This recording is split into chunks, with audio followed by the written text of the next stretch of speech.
Did you know some cultures believe this animal's foot can bring good luck? I'm Will. Welcome to Will's Wild World.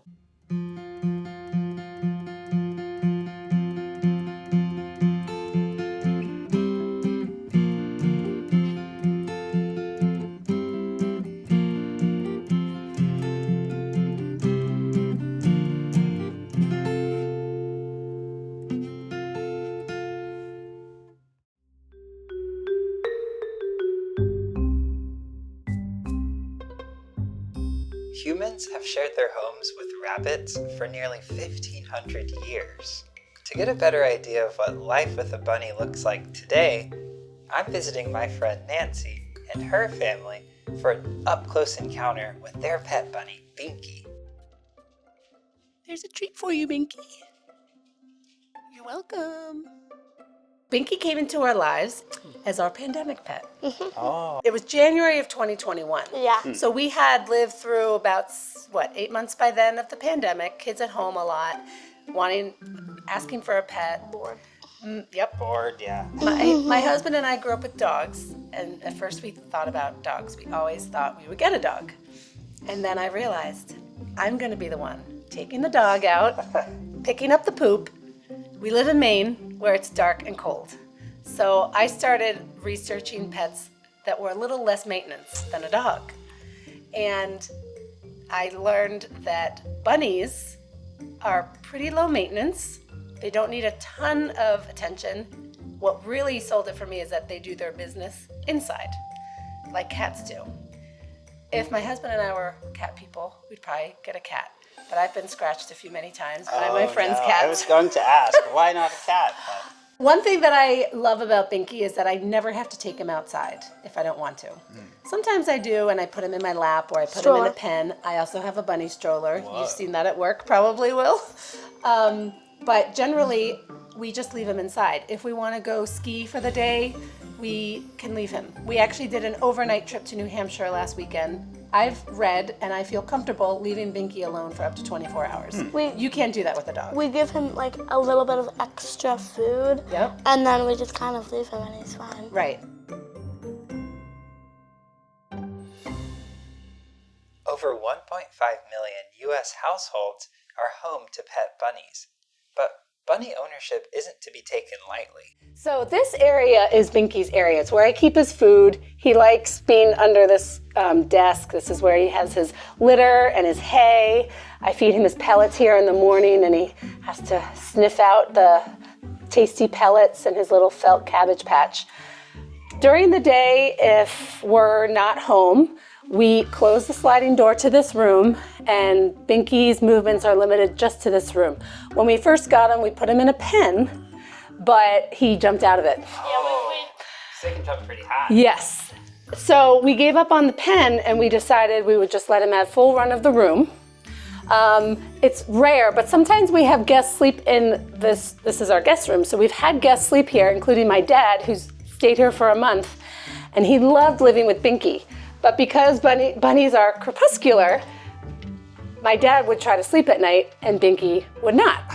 Bunnies don't sleep through the night. So my dad didn't seem to mind. Binky would jump up into bed with my dad. But bunnies are crepuscular. They're most active at dawn and dusk.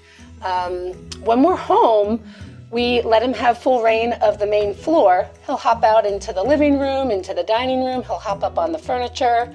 A lot of the time he just sits under the furniture or out in the corner near the fireplace and stare at walls. But sometimes he gets very excited, gets energy, and does zoomies or binkies, but they're very rare, and it's hard to catch it on camera.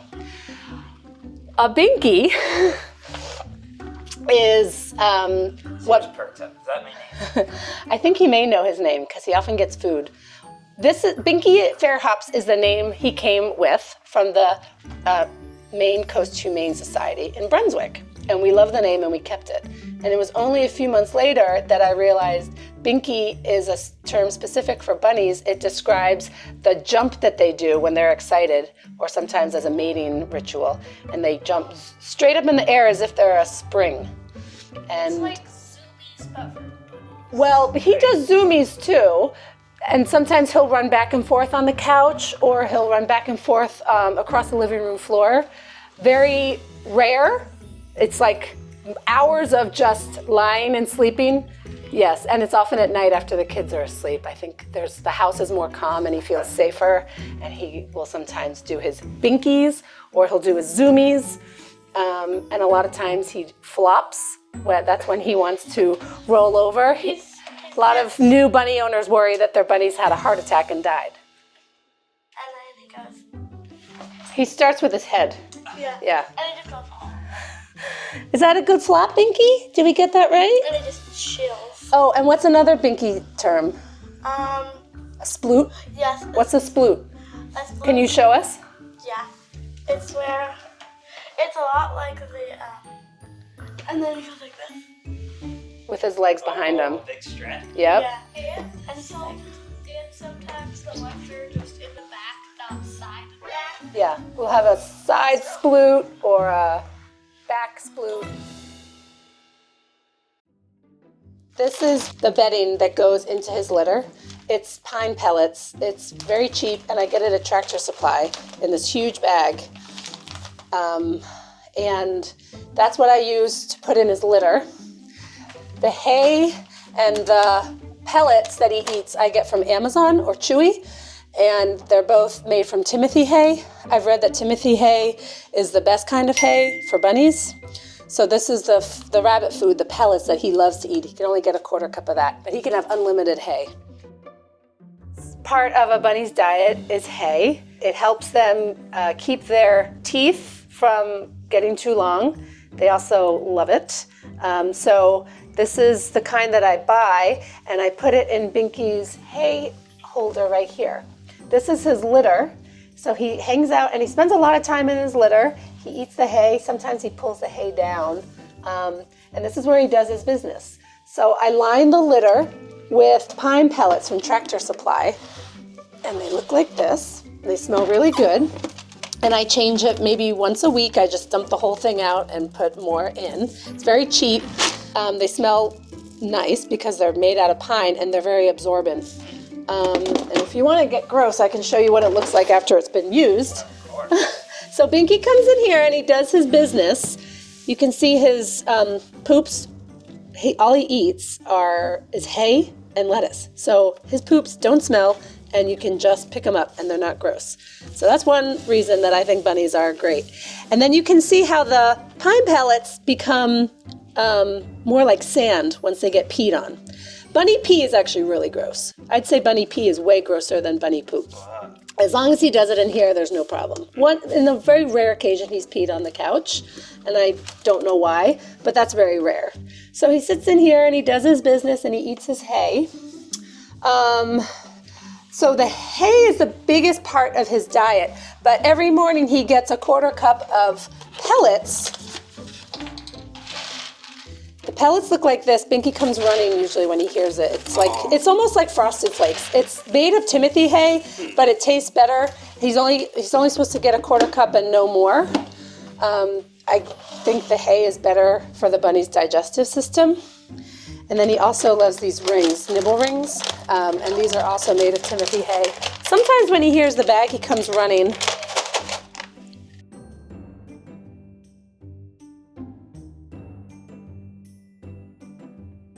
This is Binky's kind of food area, and where he gets his food and his little dig box.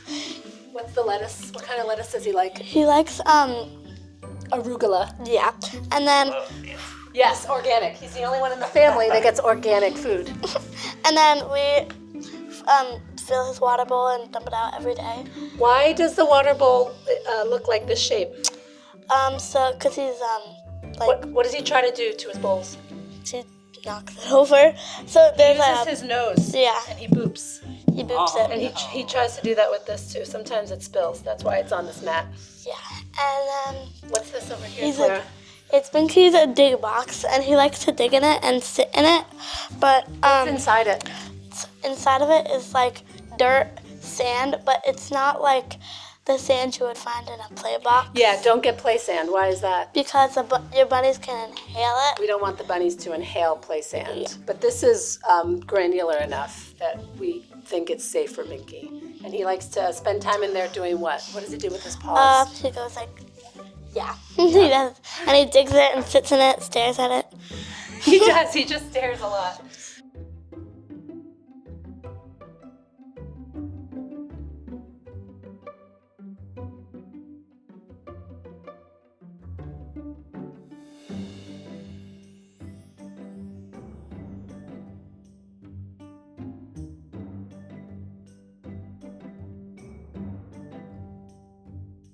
This is Binky's chair. It's destroyed. He chews on it. We had 2 pillows here, but he chewed the insides out of the pillows, so we had to end up throwing them out. He loves foam. You can see his little chew marks. He doesn't ingest this. I think he just likes the feeling on his teeth. He destroys a lot of furniture. Bunnies are famous for chewing wires. In the bunny world is known as Spicy spaghetti. spicy spaghetti. He also loves chewing comforters. Oh, and that's pee. He peed there. See how it's white? He chewed here and he peed there. I didn't even notice he did that. But when That's not very nice. sleep here, we just That's right. Our guests don't get this comforter. Our guests get this one. Yeah. So don't worry about coming to our house. We'll make sure it's nice for you. yeah. But look, he sits on the bed and he just chews and pulls out the stuffing. You can see all of his fur. He sheds a lot. So this is to protect the bed. One thing people might not realize about bunnies is they shed quite a lot. I mean, just look. My black pants are almost white.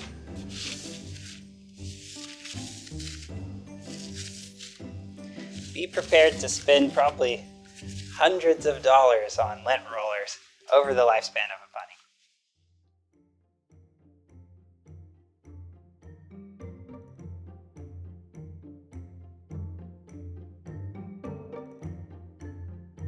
So, where did you get Binky, and what kind of commitment comes with having a pet rabbit? Once we decided that we were going to get a bunny, I went into a pet store and I was looking for bunnies. And a woman overheard me and came up to me and said, "There are bunnies up for adoption at the Midcoast Humane Society."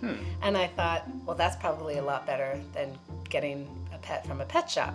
So I went to the Midcoast Humane Society and learned that they had several bunnies available for adoption.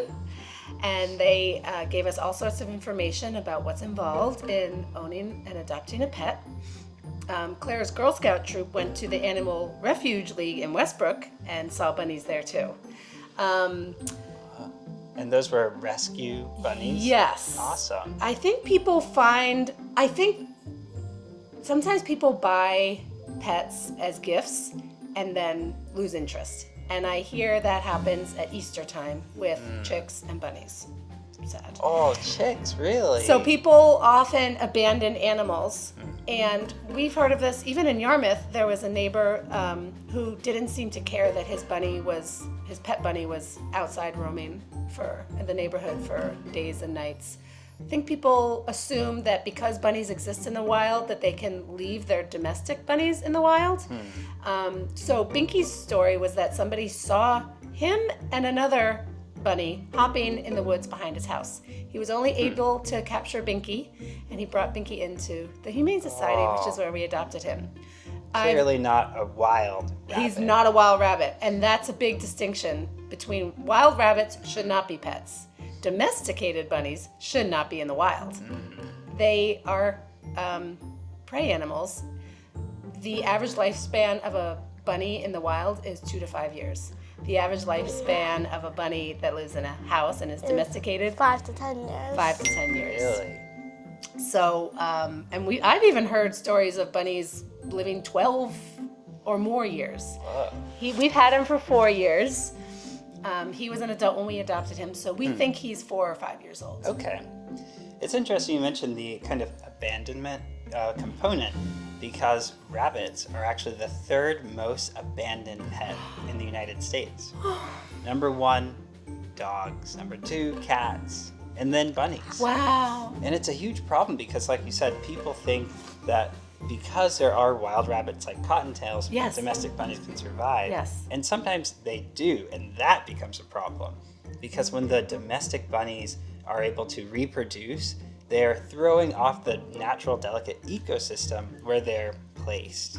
This has been a problem even in a big city like Seattle. So when people have in the past dumped bunnies into parks, they throw off the natural balance of prey and predators and eat too much vegetation, and have even gone as far as to cause landslides. Because they Really? eat so much vegetation that the cliffs, the delicate cliffs along the coast in Washington, just fall off into the sound. Wow. Well, we know firsthand that we've seen domesticated bunnies when we were going to the hockey game, Clara. What city were we in? Yes. Yeah, we were in Portland. In the Really? Bayside neighborhood, walking Yeah. to the Cross Insurance Arena.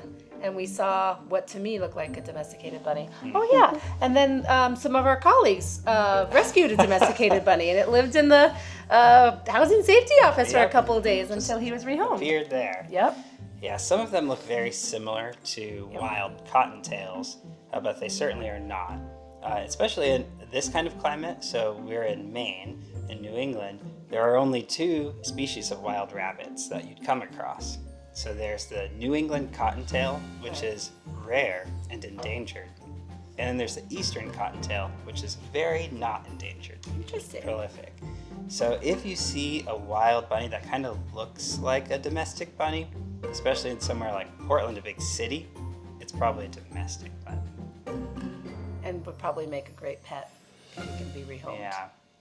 Like Binky. Yeah.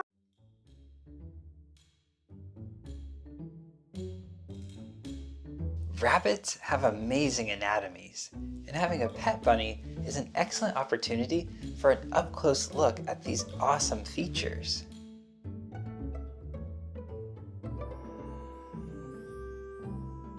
Rabbits are prey animals, so every aspect of their anatomy is designed for defense, from their ears, nose, and eyes.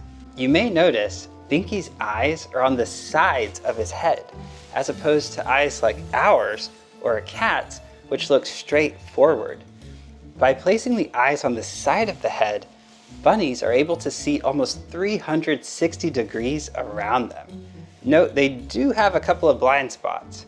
One, they can't see directly in front of them, and they can't see directly behind their ears. It's a good place for a predator to sneak up on. So they make up for that small area of blind spot with their super sensitive ears. Their ears are so large to help them hear better and analyze where sound could be coming from. Rabbits can also move their ears about 270 degrees around to help them pinpoint the location of sound. This is very similar to how a cat can move their ears to try and detect where sound's coming from, though for the opposite reason, as cats are predators. Binky's ears tell us if his body is too hot or too cold. In the summertime, when his ears are very warm, we spritz him with water. We spritz the ears with water, and that cools off the rest of his body.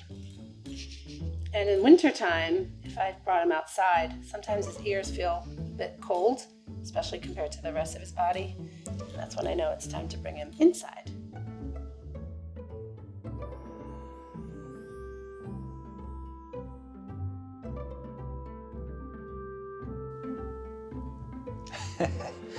One of my favorite features about bunnies are their adorable noses.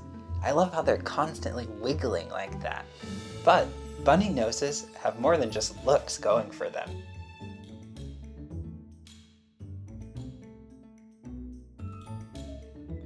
Rabbits have amazing olfactory or smell senses. Their noses are so strong they can detect their food underground. The importance of smell starts from day one. Baby rabbits, or kids, have to use their nose to find their mom whenever they're hungry. Just like their ears can detect predators from so far away, their noses can also detect predators even better. Their noses can smell threats from nearly 2 miles away. Lastly, smell plays a huge role in the mating process, as pheromones are picked up through their noses.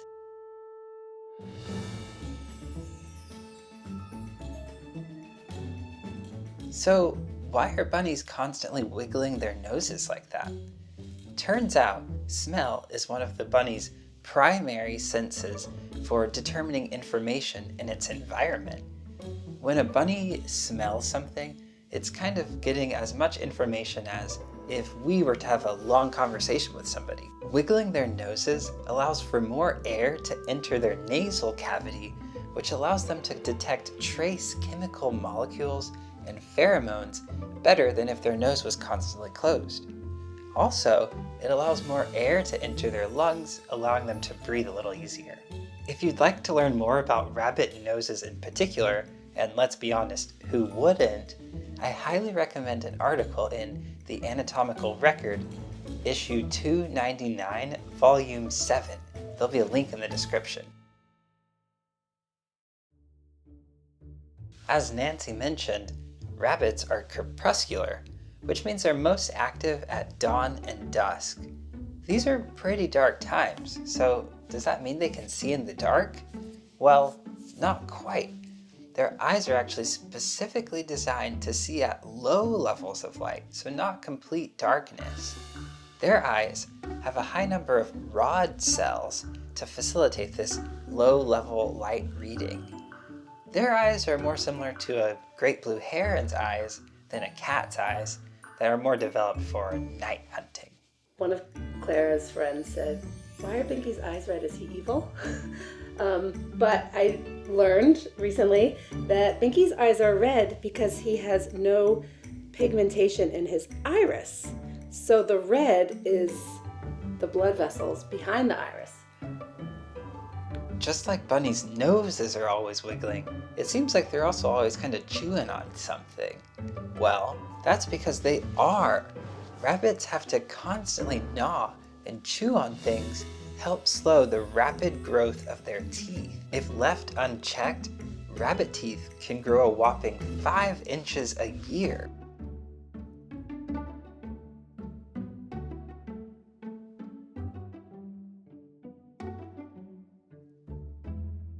Rabbits' teeth grow constantly, just like rodents. So, does that make them rodents? Well, not quite. To understand why rabbits are not rodents, we have to look at the taxonomy of a rabbit. Taxonomy being the classification of living organisms. The taxonomy of a creature can be broken down into 8 categories. Those categories being domain, kingdom, phylum, class, order, family, genus, and species. It can be kind of tricky to remember that order, and the lower down you go on that list, the more refined your search for a creature gets.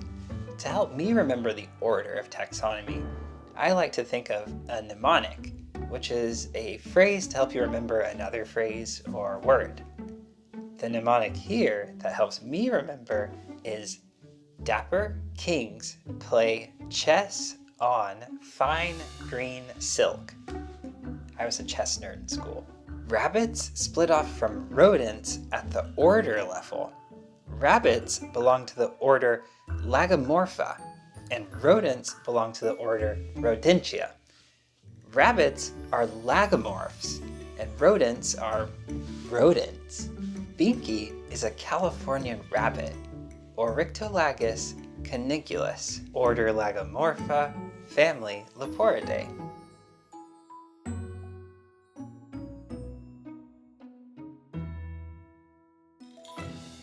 So Binky looks like he likes to hop around kind of like that. Yes. But hares and other wild rabbits really put a lot of effort into their movement, and sometimes their back feet even go past their front feet. So rabbits use their front feet primarily for balancing and changing direction when they're hopping super fast away. Maybe you've seen Binky do that. Turns out domestic rabbits can go up to 25 to 35 miles per hour. That's like a car driving down the street. Isn't it awesome how compact Binky's body is? That allows him for quick movements to evade predators, and the way he hops allows for quick hairpin turns in case he's being chased. And again, rabbits can hop up to 35 miles an hour.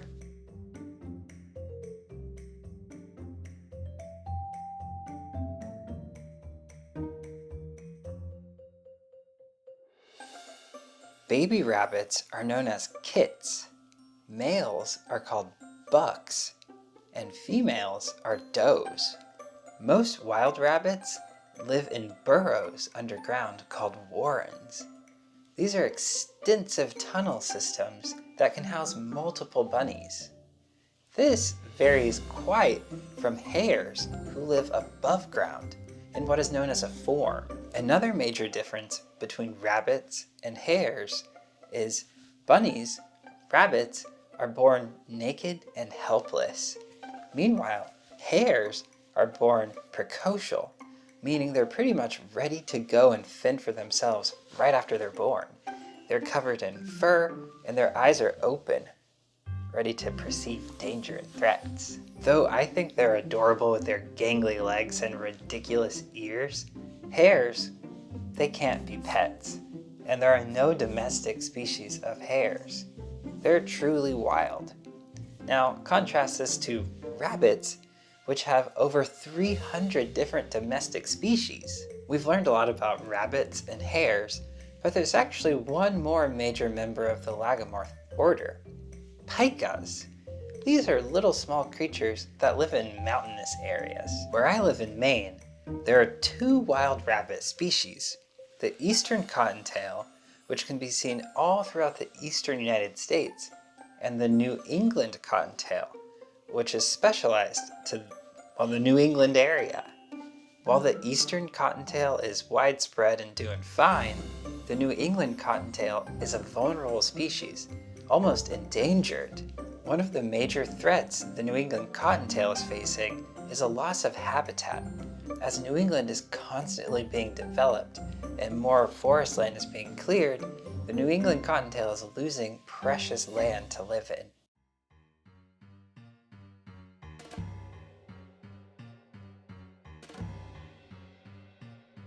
Are there any other fun facts you'd like to share about rabbits? Bunnies eat their own poop.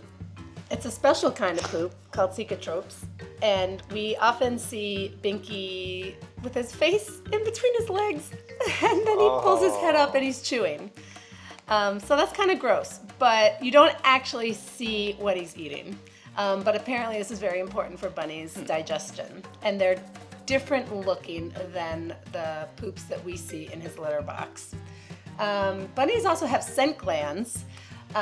One is under their chin, and then there's 2 on either side of his butthole, and that's what they use to mark territory. So bunnies do this behavior called chinning, and we've seen Binky, he'll go up against something and rub his chin against the corner of a box like a or cat. furniture. Do the cats do that? Yeah. And then I think the scent glands around his butthole secrete a specific scent when he maybe pees or poops. And I recently learned that those are supposed to be monitored. Usually bunnies clean them out themselves. They're very flexible, and he can get his head down into his crotch, no problem. But sometimes there's a buildup of waxy substance in the scent glands. So that I never knew before. See, it's very interesting to me how different we are from pretty much every other animal. And things that may be gross to us, like eating our own poo, could be very normal and essential for another animal. Don't cows eat their own vomit or something like that too? They have like all these, cud. Fun fact about vomit, since we're on the subject. You probably know this. Bunnies cannot vomit. I've heard they can't vomit, they can't fart, and they can't burp. So, we've been told not to give too much broccoli or Brussels sprouts. Gassy foods, because they can't let out the gas. Yes. Another interesting fact about bunnies is that their ears regulate their temperature. So I read on my House Rabbit for Beginners Facebook page that in the summer you can check to see if it's too hot for your bunny by touching their ears. Bunnies are not. Oh, go ahead. We have a little spritz bottle. Yes. If like in the summer when we think it might be hot or something. Well, we touch his ears. If his ears are hot, what do we do? We use a spritz bottle and spritz cold water onto his ears, and sometimes just like in the air. Why don't we just put him in a cold bath? Bunnies can't actually get wet because if they do, they have too much fur and it doesn't dry off. So they can die of hypothermia. So bunnies should never go in the bath. They clean themselves very well. Binky licks himself. He has he goes like this. He licks his paws and then tucks his ears and cleans his teeth. It's the cutest thing ever. I like that.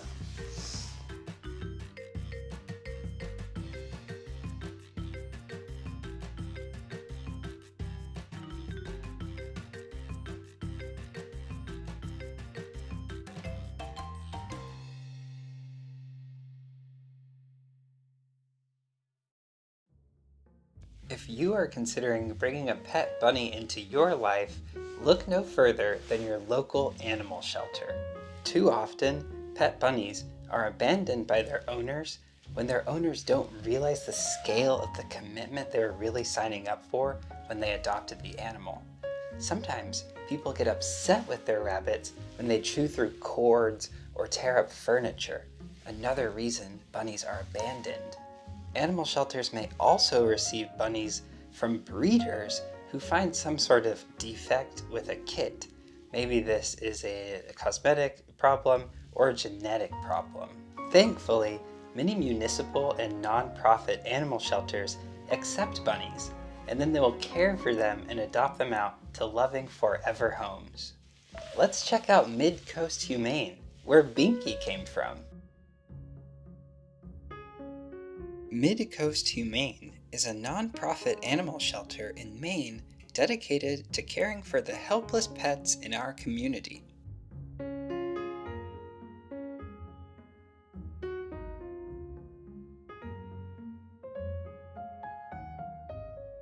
Iris the bunny is currently living at Midcoast, Maine. She will be up for adoption as soon as she's spayed and recovered. In the meantime, she's sitting pretty and enjoying her temporary digs. Even if you can't adopt a pet, you can still help animal shelters in a lot of other ways. Most animal shelters are volunteer run, which means if you have some free time, consider helping out volunteering. You can also donate pet food or other supplies to help keep those animals cared for while they're at the shelter. And of course, if you just need your cute animal fix, consider stopping by your local animal shelter just to say hi. Have you adopted an animal from an animal shelter? Let us know what kind of pet you have in the comments. Oh, and while you're there, don't forget to like and subscribe if you love learning about animals and our wild world.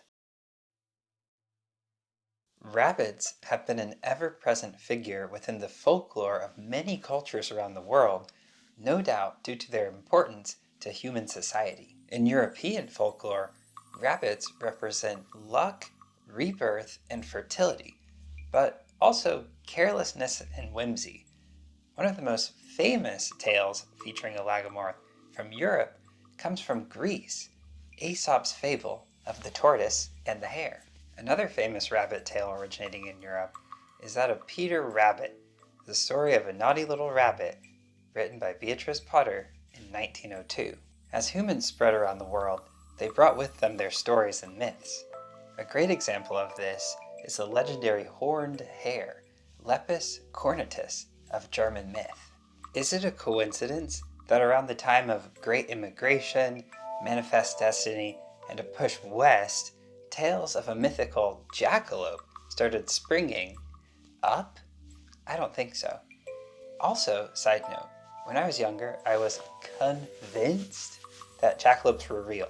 Like, my heart was set on finding one, and I'm still kind of crushed that I never got to find one. That being said, the Native American people also have many, many tales and legends centered around rabbits.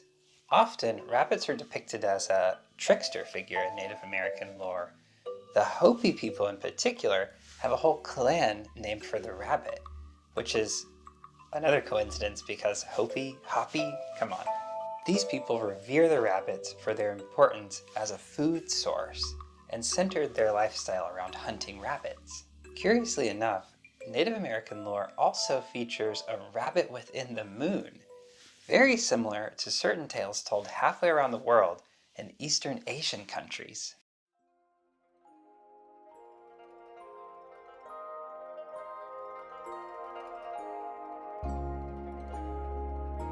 The rabbits of Japan in particular are seen as benevolent figures that bring prosperity and luck. Turns out, Japan's most famous rabbit tale is that of a holy rabbit that lives in the moon. Legend goes, the man in the moon, a Japanese god, descended to Earth in the form of a beggar. After being scorned by other selfish animals, an altruistic rabbit decided to sacrifice itself so that the hungry beggar could have a meal. Touched by this kindness, the man in the moon invited the rabbit to come live with him in the moon, where the rabbit remains today, pounding mochi with a mallet. These intercultural similarities probably come from some of the dark shapes on the moon's surface, kind of resembling a rabbit.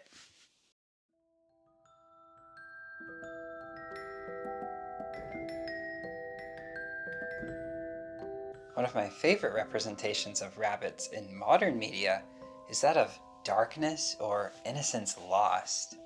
As a horror buff, I find this connection interesting.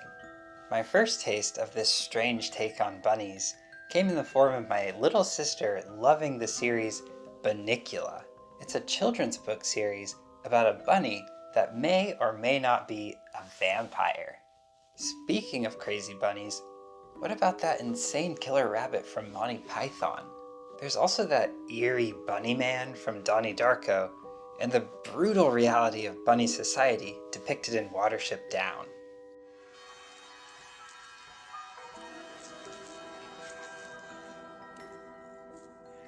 Another very unsettling depiction of rabbits comes from the horror movie Us, where rabbits represent this dark dichotomy within the world. Honestly, I kinda get it.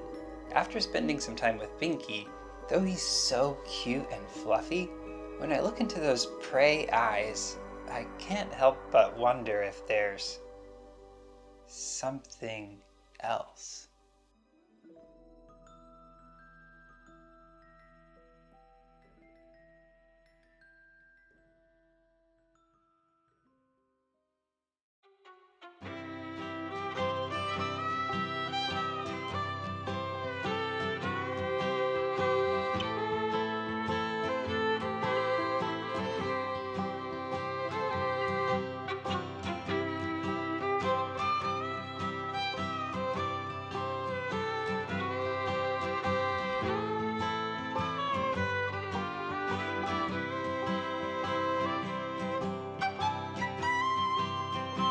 Rabbit husbandry has existed for hundreds of years. Rabbits have been and are raised for their meat and their fur, and also bred as pets. Due to their diverse usefulness, rabbits are one of the most farmed animals on Earth. I am at Wolf's Neck Center, where we will be introduced to some of the special lagomorphs that call this place home.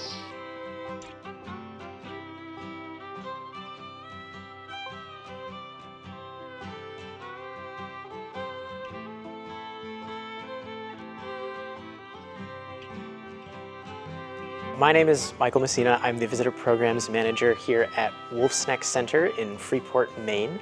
We are on a mission to create a world where agriculture and food systems contribute to farmer viability, thriving ecosystems, and vibrant communities. And we do that through a number of different ways. One cool way is we are a national organization, and we are able to provide some financial and technical assistance to farms across the country that are interested in changing some of their practices to be more sustainable or regenerative. So that's one cool way we do it. Another way we like to do that is to connect people to this place through things like experiential education. So the importance of connecting people and kids to agriculture and the wild world is just kind of that. It's making that connection. We want people to come to this place and sort of see it as a place that is welcoming to them and a place where they can make some of those memories and create their own personal connections with whether it's the animals or the landscape, because at that point then you're more likely to start caring about these kinds of things, and that's going to affect the way you make choices in your life and the way that you're living and how you experience these places elsewhere besides just here at Wolf's Neck Center.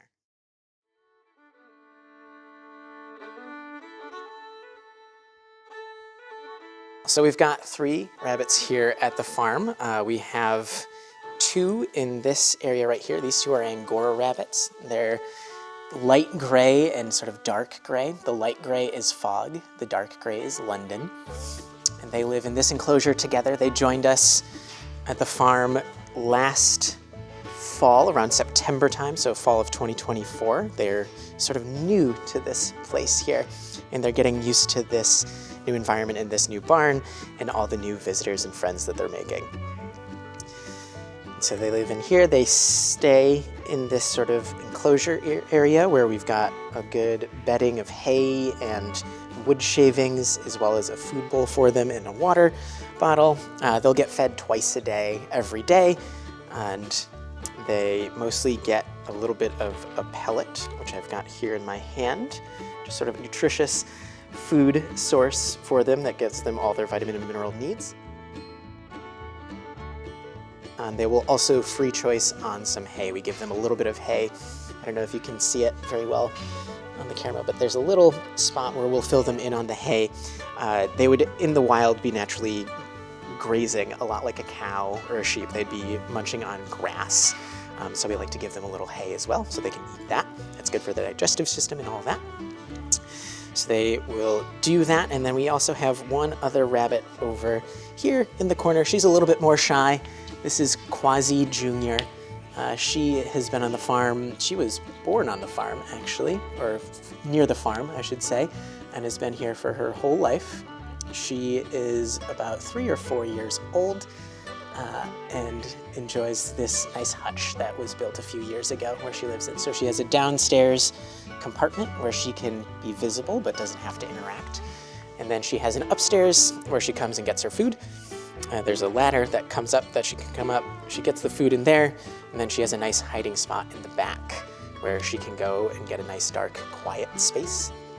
And this hutch is also built for people to interact and sort of come and learn about our rabbits a little bit. So you can see for some of our younger learners, we have stairs so they can better see up into that top compartment, and they can sometimes help feed Quasi Junior during the day, or during the morning when she needs her breakfast.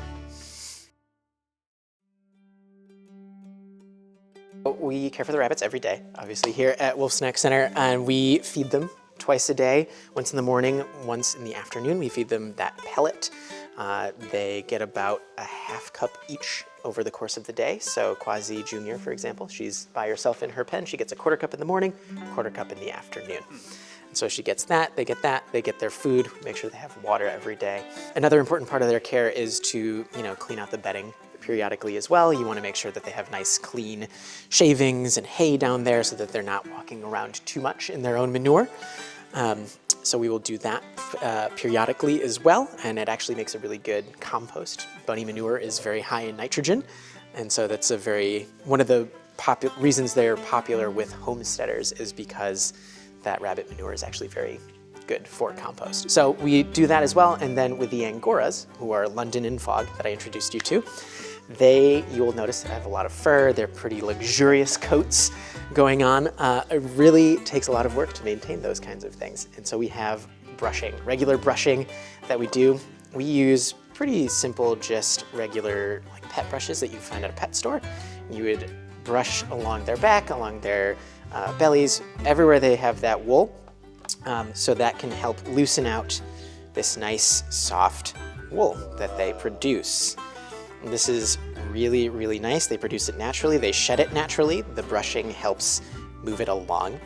And it's a really soft, warm wool that can be turned into yarn, and you can actually knit things out of it. You know, it's nice to harvest that wool so you can use it for those things, but it's also important for the rabbits' care because they're producing that no matter what.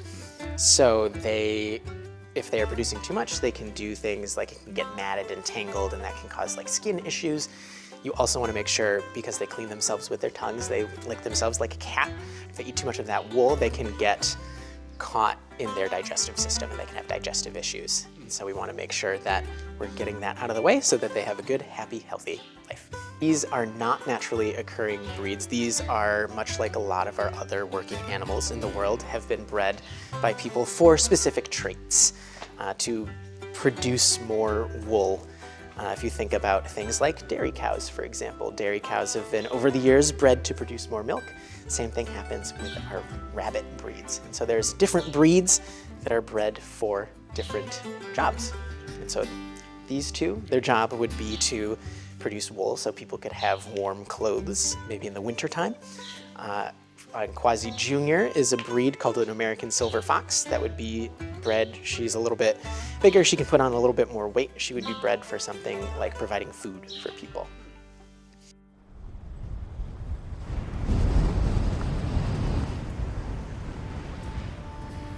It is wintertime here in Maine, and it can be pretty cold, and it's been cold these past couple weeks here especially. Our rabbits do pretty fine in the cold weather, particularly our Angoras over here. They have all that nice natural wool, so they're pretty good at keeping themselves warm. Here at the farm, we are often more concerned with whether animals are able to stay cool during the summertime. It's a lot easier to stay warm than it is to cool down.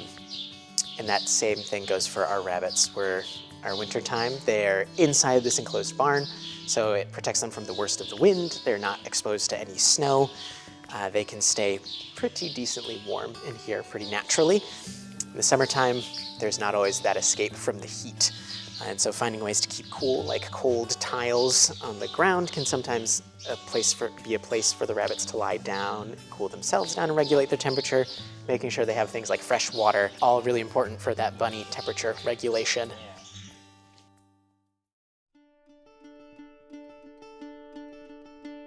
The animals are not pets here. They are what we would call livestock. They are animals, they have jobs, they're working animals, is the way we like to think about it. They have jobs. Some of those jobs are for education, for teaching people things about themselves and farming. And some of that job is sometimes making food, whether it's with things like milk or meat, in that kind of way. They are here for a job, and not necessarily just for hanging out, although they like to hang out also. So life on the farm versus life at home, if you're a rabbit. If you're a farm rabbit, you're probably not spending as much time cuddling with people, though that is a part of their job here at the farm. While they're doing their job, they're focusing a lot more on doing things like eating, staying healthy, and all those good things. I think the pet animal, it's also doing all those things, but taking it that step further of living in the house, spending time with family, spoiled a little bit, and which can definitely happen here on the farm. With a farm animal, you do want a lot of their care to look sort of like you would with a pet, because you want to show a lot of respect to these animals, and you want to make sure that they're being treated well because they are doing a job and they're providing a service for people. And then that production aspect of it, with our Angoras, there are different ways that you can collect that wool from them. You can do things, what we like to do here is that brushing. That's the least invasive out of all of them. They're already producing that wool pretty naturally, and you can then it's just like natural shedding. Like if people have a husky or a dog at home that likes to shed a lot, they'll do that naturally. We're kind of doing the same thing with our rabbit wool. And you can get quite a bit that way. If you are looking for more serious wool collection and trying to get more wool at the one time, there are some farms that will practice cutting or shearing a lot like you would do with a sheep, because they are producing essentially the same product just from a different animal.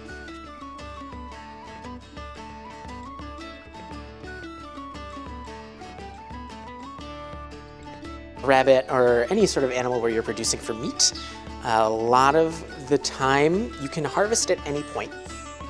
At Wolf's Neck Center, we are not going to eat our rabbits, but we are big believers in the importance of educating people about the different kinds of food around the world.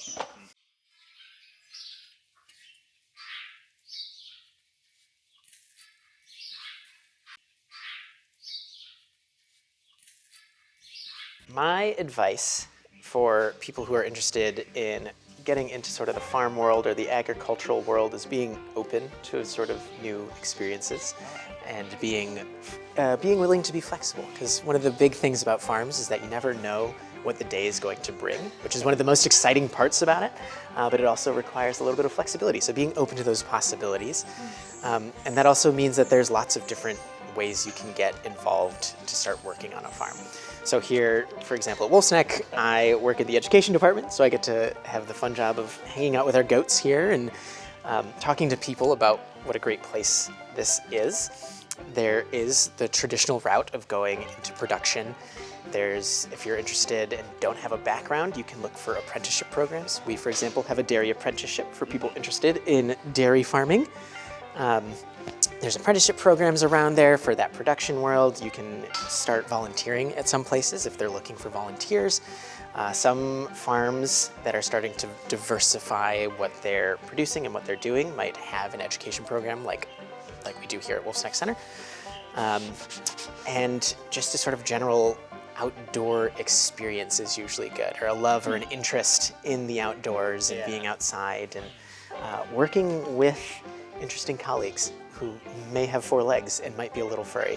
And we need food and farms to operate our society. Yes. So it's likely that you can find opportunities really wherever you live, right? Yes, yeah, there's farms all over the place. You just gotta look for them.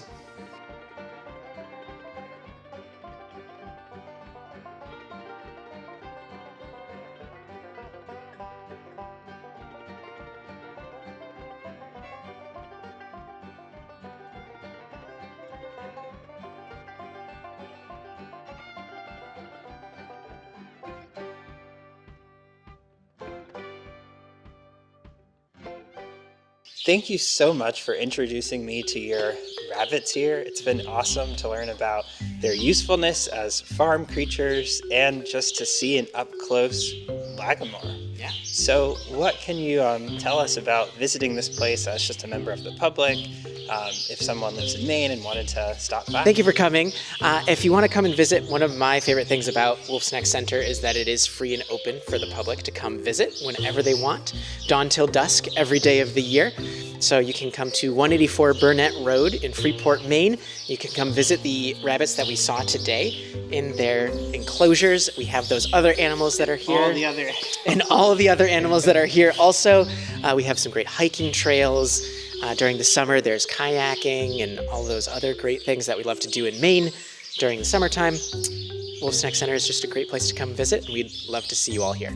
And I love to just go exploring and find wild animals. So what is one of the coolest wild animals you have seen here?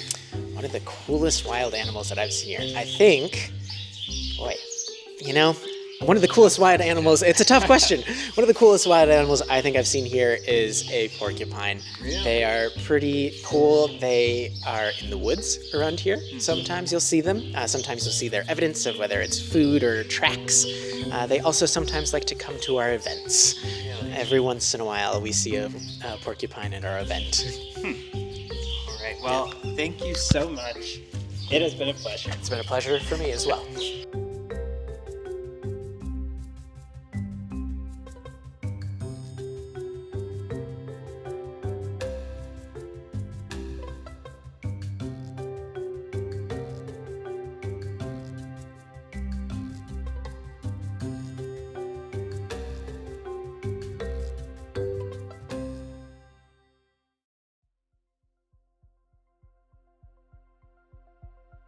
As we learned at Wolf's Neck Center, rabbits have many functions on a farm. In fact, there's a whole word for those functions, cuniculture, which is the practice of raising rabbits for their wool, fur, and meat.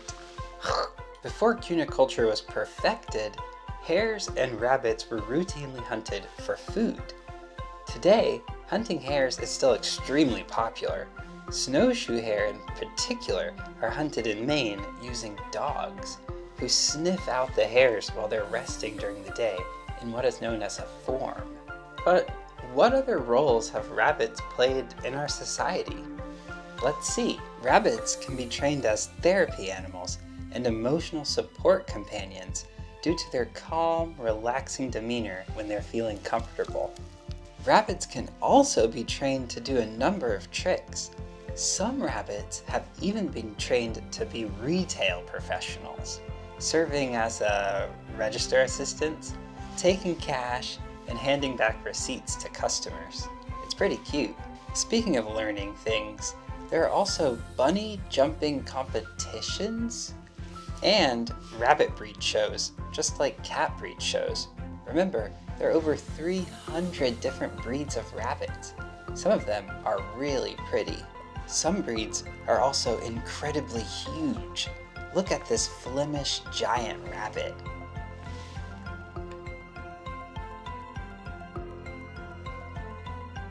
Unfortunately, the history of rabbits isn't all bunny hops and cuddle buddies.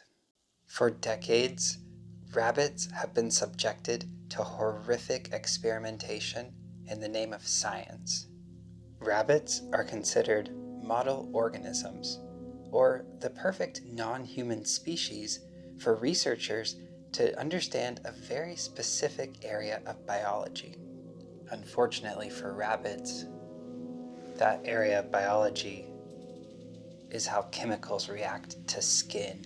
Rabbits have gone through all of these experiments in the name of science, sometimes to make useful things like medicines, but other times it's just to make frivolous things like makeup or other personal hygiene products. Thankfully, there is a light at the end of the tunnel for the bunnies. The Animal Welfare Act of 1966 laid the groundwork for protections to be placed that would prevent rabbits and bunnies from enduring this cruel treatment. While this federal act protected rabbits and other gregarious animals like cats and dogs, not all animals were so lucky. For example, rats aren't protected. So people have done some pretty questionable things to rabbits in the name of research. What if rabbits decided to revolt? Could they take over the world? I mean, we've already seen so many nefarious rabbits in media. To me, the greatest weapon in the rabbit arsenal for world domination is the rabbit's ability to reproduce.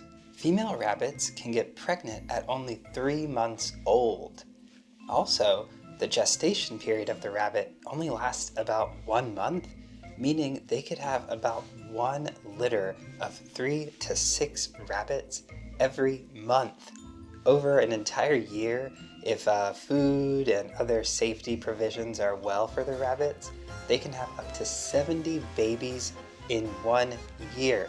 That's 1 female rabbit having 70 kits. So if you think about those babies that are then able to have more babies by the time they're 3 months old, it's not hard to imagine how many rabbits there could be in just a couple of years alone.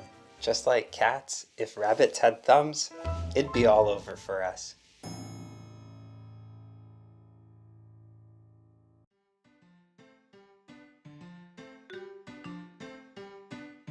Okay, enough with the drama. Let's end with a pop quiz to see what you've learned about rabbits.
Rabbits have always been a part of our wild world, and hopefully always will be. I hope you learned something fun about lagomorphs today. Oh, and don't forget to keep the common critters in mind.